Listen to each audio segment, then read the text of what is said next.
우리 김학성 교수님을 소개해 올리겠습니다. 여러분 박수로 환영해주십시오.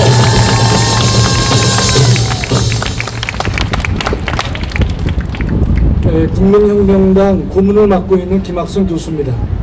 존경하는 울산 시민 여러분, 현재 대한민국은 두 개의 위기에 직면하고 있습니다. 하나는 국가 위기요, 다른 하나는 정당의 위기입니다. 먼저 국가 위기를 말씀드리겠습니다. 북한 김여정은 작년 6월 대북전단을 비난하며 저지할 법이라도 만들라고 하자 정부는 불과 4시간 만에 법을 준비하고 있다고 보고했습니다. 북이 개성에 남북연락사무소를 폭파하자 이를 대화하자는 신호라고 하면서 민주당은 대북전단금지법을 강행 처리했습니다. 김여정이 장관을 비난하면 장관을 교체했고 한미훈련을 없애려고 하면 협의하겠다고 했습니다. 문재인은 김정은 남매에게 잘 보여 정상회담 이벤트를 한 번 더 하겠다는 생각밖에 없습니다. 북한이 대한민국의 영토를 공격하고 군함을 폭침했음에도 불구하고 이것이 북한의 소행이라는 것을 말하지 못하고 있습니다. 남한으로 기순한 북한 장병을 비밀리에 북으로 보내기도 하고 특등 머저리 등 말로 옮기기조차 거북한 욕을 먹어도 대통령은 눈만 껌뻑이고 있습니다. 문재인 정부의 문정인 특보는 북한의 연락사무소 폭발은 도발이 아니며 대외정책의 최선은 한미동맹을 없애는 것이라고 하며 인권을 말하는 미국이 도리어 문제다 이렇게 말을 합니다. 어떤 정신구조를 지녔기에 이런 막말을 쏟아낼 수 있을지 어이가 없습니다. 문재인 정부는 북한과 대화 협력을 한다기보다는 굴종에 가까운 자세를 취하고 있습니다. 현충일은 북의 남침으로 6.25 참화를 당한 뒤 1956년 전사자를 기리고자 만들어진 날입니다. 현충원에 잠든 영령도 대부분 6.25 전사자입니다. 국군 통수권자인 대통령은 현충일 추모사에서 북한과 6.25 남침을 번번이 빠뜨리고 있습니다. 3.1절 기념식에서 독립과 독립운동을 말하지 않는 것과 같습니다. 단언컨대 지금 국가 안보는 분명 잘못된 길로 가고 있습니다. 그렇다고 민생 문제가 잘 되고 있지도 않습니다. 지금 전남 나주에 한전공대를 짓고 있는데 1조 4천억의 혈세가 들어가고 있습니다. 지금 우리나라 대학의 현실은 5년 내에 대학의 20% 이상을 문 닫도록 되어 있습니다. 따라서 지금까지 12년 동안 국내 대학의 신설은 없었습니다. 그러나 문 대통령은 터무니없는 대학 설립 공약을 내걸어놓고 그걸 지키겠다고 밀어붙이고 있으니 그저 오기일 뿐입니다. 나주에서 40분 거리에 있는 전남대학도 올해 정원 미달을 피하지 못한 것이 지금의 대학 상황입니다. 오거돈 전 부산시장을 법정에 세우는데 무려 14개월이 걸렸습니다. 가해자가 자백을 했음에도 불구하고 기소에만 9개월이 걸렸습니다. 여러분이 현재 살고 계시는 울산시장 선거 공작은 힘으로 틀어막았습니다. 손바닥으로 하늘을 가릴 것으로 착각하고 있습니다. 그러나 내년 대선이 끝나면 다시 수사가 재개될 것으로 확신합니다. 윤미향 검사가 윤미향은 검사가 기소한 지 8개월이 넘도록 아직 정식 재판이 한 차례도 열리지 않았습니다. 이것이 바로 사법농단입니다. 현재 민주당은 해직교사에게 보상금을 지급하는 특별법을 발의해 놓고 있습니다. 2012년 대법원은 해직기간을 경력으로 인정할 수 없다고 했음에도 해직교사 1,500명에게 1인당 7억 9천만 원을 주겠다고 특별법을 현재 발의해 놓은 상태입니다. 이 대한민국이 온통 운동권, 주사파, 민노총, 전교조의 놀이터가 됐습니다. 문재인 정부는 월성 1호기를 폐로시켰고 7천억 이상 투입된 신한울 3, 4호기 건설을 중단시켰습니다. 이 정부는 최첨단 원자력 에너지는 포기하고 산업화 이전 목재 땔감 에너지 시절로 돌아가겠다고 합니다. 정말 어이가 없습니다. 세계 최고의 원전 기술을 죽이고 있고 원자력 생태계를 붕괴시키고 있습니다. 수만 개의 일자리를 없애면서 원전 관련 중소기업을 문 닫게 했습니다. 그러면서 48조를 들여 신안 앞바다에 풍력을 건설하겠다고 합니다. 이들의 뒤끝이 어디까지 갈지 알기 어렵습니다. 지금 나라의 재정은 위기 그 자체입니다. 문재인 정부가 시작할 때 나라 빚이 총 600조였습니다. 지금은 1000조에 육박합니다. 여기서 말한 600조는요, 건국 때부터 지난 정부까지 이 나라가 짊어진 빚이었는데 문재인 정부에서만 400조가 늘어났습니다. 이 돈은 누가 갚아야 될 것이냐? 20대, 30대, 40대의 젊은이들이 이 돈을 갚아야 될 터인데 정말로 잔혹한 세대 착취가 아닐 수 없습니다. 두 번째, 정당의 위기를 말씀드리겠습니다. 민주당과 국민의힘은 서로 대결하는 모양을 취하고 있지만 상당 부분은 서로 야합하면서 공동 생존을 모색하고 있습니다. 제주 4.3 사건은 조선민주주의 인민공화국 만세를 외치고 북한 정권의 수립을 지지하는 무장 반란 폭도들이 일으킨 반란 사건입니다. 2001년 헌법재판소는 구인 재판관 전원의 일치로 이들을 대한민국을 적대하는 무장 폭도라고 했습니다.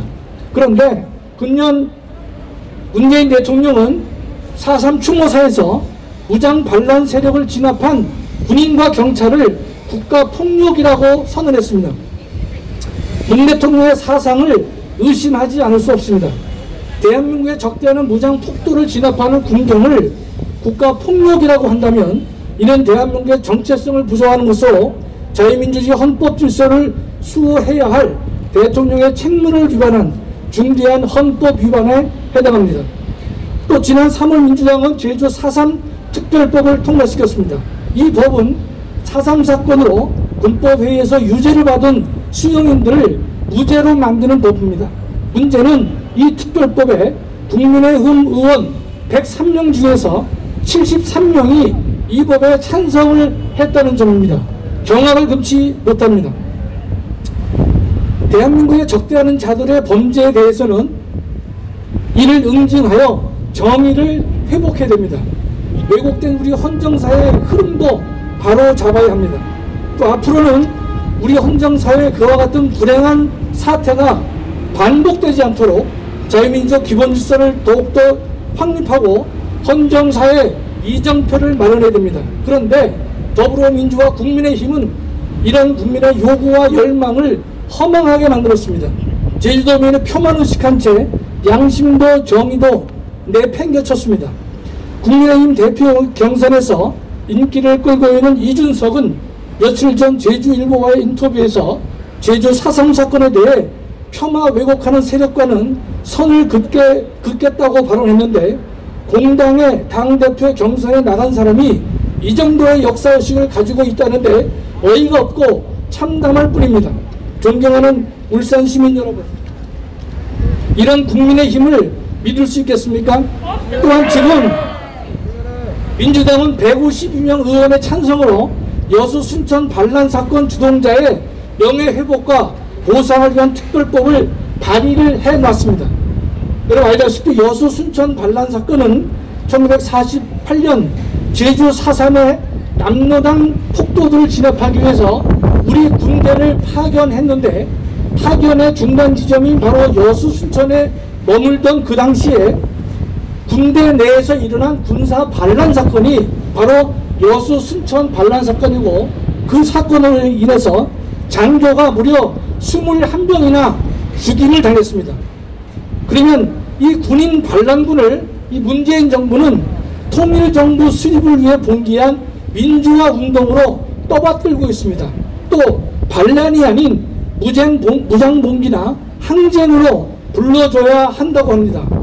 정말 제정신이 아닌 것입니다.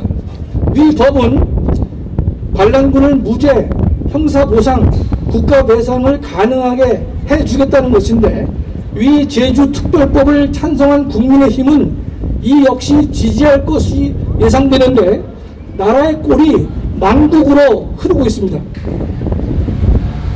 또 여러분이 아실지 모르겠지만 현재 차별금지법이 국회에 계류되어 있습니다.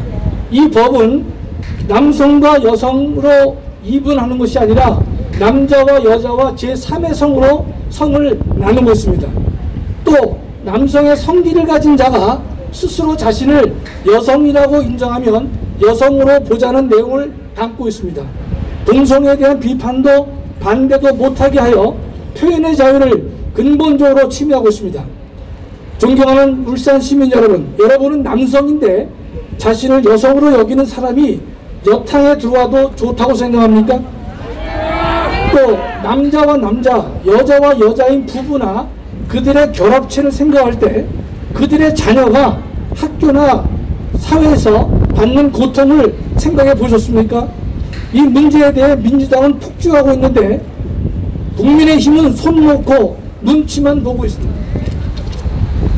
울산의 기독시민 여러분, 성경은 말씀하시길 사람 앞에서 나를 시인하면 나도 하늘에 계신 아버지 앞에서 저를 시인할 것이요 사람 앞에서 나를 부인하면 저를 부인한다고 했습니다. 지금이야말로 기독교인들이 자신의 정체성을 보여줄 때라고 저는 생각합니다. 초대교회 크리스천들은 자신의 목숨을 걸고 신앙을 지켰습니다. 차별금지법이 동성애를 조장하고 동성혼을 합법화시키기 위한 전초 작업인데 장로, 집사, 권사들이 다수인 민주당과 국민의힘 국회의원들은 침묵으로 이에 동조하고 있습니다. 주님은 덮지도 않고 차지도 않은 믿음은 입에서 토하여 내치겠다고 했습니다. 국가보안법 폐지가 국가의 안보를 망치는 것이라면 차별금지법 제정은 국민의 정신세계를 사탄의 세계에 넘기는 것입니다. 지금의 대한민국은 국민이 국가 권력에 저항하지 않으면 안 되는 상황에 몰려 있습니다. 대통령이 대한민국의 군경을 국가폭력으로 규정하고 있고 국가보안법 폐지를 추진하려 하고 여수순천의 군사 반란을 민중봉기로 떠받들려고 합니다. 차별금지법을 통해 우리의 전통적인 혼인제도와 가족제도를 붕괴시키려 하고 있습니다. 지금의 정치 질서는 국민이 국가에 대해 저항하지 않고서는 이 난국을 타개하기 어려운 상황입니다. 혁명이 요구되는 헌정 상황이 도래했습니다. 지난 4년간 대한민국 국민은 문재인 정부가 시행하는 각종 실험실에서 이리 튀겨주고 저리 부어졌습니다. 존경하는 울산 시민 여러분, 이제는 물판 자체를 갈아야 할 것입니다. 우리의 이러한 정치 상황은 전통적 이념과 가치를 실현해야 될 새로운 정당의 출현을 요구하고 있습니다. 그것이 다름 아닌 국민혁명당입니다. 분명히 할 것은 국민혁명당이 야권을 분열시키는 것도 아니고 야권의 파입을 키우는 작업임을 분명히 하고자 합니다. 내년 대선에서 보수 우파가 결집하여 정권 교체를 이루고 다시 보수 우파로 정권을 탈환하기 위한 정지 작업이라는 사실을 분명히 하고자 합니다. 존경하는 울산 시민 여러분, 국민혁명당은 자유민주주의 이념과 가치를 실현하고 북한의 위협으로부터 국가 안보를 튼튼히 하며 공정과 정의를 회복하고 위선과 거짓을 배격하는 정당이 될 것입니다. 국민혁명당은 12개의 공약사항을 주요 목표로 제시하고 있습니다. 여러분들이 12개 공약을 보고 마음에 드신다면 주저하지 말고 적극 지지해 주시고 동참해 주시길 바랍니다. 국민혁명당은 구호만 있고 행동하지 않는 정당이 되지 않을 것입니다. 많은 성원 부탁드립니다. 감사합니다. 여러분, 정말 논리적으로 잘 설명해 주신 우리 김학선 교수님께 다시 한번 격려 박수 부탁드립니다. 여러분, 우리 국민혁명당의 5번째 공약을 말씀드리겠습니다. 5번째 원칙은 우리는 박근혜의 불법적 탄핵을 원상 회복시키고 대한민국 정체성을 부인하는 문재인 정권을 반드시 탄핵시킨다. 여섯 번째, 우리는 국가보안법을 수호하고 이슬람 동성애 차별금지법을 반드시 저지한다. 어떻습니까 여러분? 마음에 들지 않습니까? 네, 다음은 저희 국민혁명당의 국제정치 전문가이자 이론가이십니다. 우리 이충근 박사님을 모시고 연설을 듣도록 하겠습니다. 여러분, 이충근 박사입니다. 네, 안녕하십니까. 제가 오늘 오다 생각해 보니까 1년에 한두 번 정도씩 울산을 지난 수십 년 동안 왔다는 생각이 들었습니다. 울산이 1960년에는 그냥 고래 잡는 어촌이었습니다. 이 울산이 오늘 서울에 못지않은 대도시로 성공하게 된 것이 바로 지금 이승만 박정희가 건설한 대한민국의 현대사를 그대로 보여주고 있다고 생각이 듭니다. 1960년 박정희 대통령이 군사혁명을 일으켰을 때 그때 우리나라가 어느 정도로 살고 있었느냐 하는 것을 우리가 한번 데이터로 생각을 해볼 필요가 있을 것 같습니다. 1960년에 우리나라 국민 한 사람이 1년 동안 열심히 노력해가지고 돈을 번 돈이 80달러였습니다. 80달러. 지금 돈 10만 원이 우리가 그때 1년 동안 벌 돈이었습니다. 그때 북한은 얼마를 벌었느냐? 북한 사람들은 240달러를 벌었습니다. 북한이 우리보다 3배를 잘 살았던 나라입니다. 그리고 1960년에 우리가 80불을 벌고 있을 때 저쪽에 있는 필리핀은 800달러를 벌고 있었습니다. 그 필리핀은 우리보다 10배 잘 살던 나라였습니다. 미국에 있는 학자들이 대한민국이 1960년대 가장 비슷한 나라를 어디서 찾냐면 아프리카에서 있었습니다. 아프리카에 가나라는 나라가 있습니다. 가나. 여러분들이 가나라는 이름을 어디서 많이 들어보셨습니까? 쪼꼬렛 이름이죠. 쪼꼬렛 이름. 예. 가나의 대통령이 1960년대에 우리나라를 방문한 적이 있었습니다. 박정희 대통령이 있을 때. 그때 가나하고 한국하고 비슷하게 살 때인데 가나가 초콜릿 자료를 한국에다가 대줄 테니까 그거로 맛있는 초콜릿을 만들라. 그래서 그때 초콜릿을 만들던 회사가 롯데입니다. 롯데 가나 초콜릿이라는 초콜릿이 나왔죠. 그 롯데가 이렇게 엄청난 회사가 돼 있다는 사실이, 그것이 바로 우리나라 현대 역사고 우리가 그 역사를 자랑스럽게 여겨야 되는 그런 이유가 되는 것입니다. 그리고 바로 이 울산이라는 도시는 대한민국을 오늘날까지 발전시키는데 견인차 노릇을 했던 그런 중요한 도시가 되는 겁니다. 여러분, 여기 현대자동차라는 자동차 회사가 있는데 현대자동차는 미국에도 공장이 있습니다. 제가 그 미국에 있는 현대자동차 공장을 갔더니만은 거기에 그 견학 사람들이 엄청나게 많더라고요.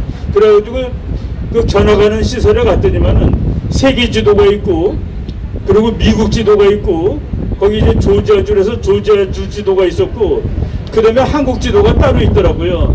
그러면서 거기 구경 온 사람들한테 조그만 바늘 하나씩 주는 거예요. 어디서 왔는지 갖다 찍으라고. 네, 제가 간 날 영국에서 온 그 어린이와 아버지가 있었는데 그 사람은 세계 지도에 영국에다 갖다가 그 바늘을 찍더라고요. 그리고 미국 사람들 뭐 캘리포니아 온 사람은 미국 전체 지도에 또 거기다 갖다 찍고, 조지아에서 온 사람은 거기 또 자기 뭐 도시들이 있으니까 자기 도시에다 찍고. 그런데 거기 안내하는 사람이 저보고 선생님은 어디서 오셨냐? 그래서 나는 한국에서 왔다 그랬더니만은 그 사람이 뭐라고 그러는지 아십니까? 자기네의 보스 칸츄리랍니다. 보스.